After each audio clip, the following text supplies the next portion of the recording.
Sinigang sa bayabas. Yan.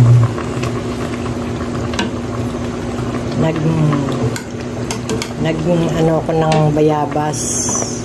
Naglaga ako ng bayabas. Saka ko isinabaw yung katas niya. Kaya may sinigang sa bayabas tayo. Ito yung pinaglagaan ng bayabas.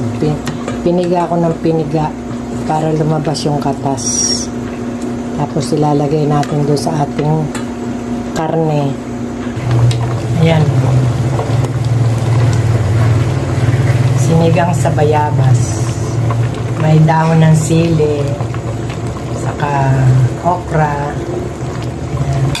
Lalagyan natin ang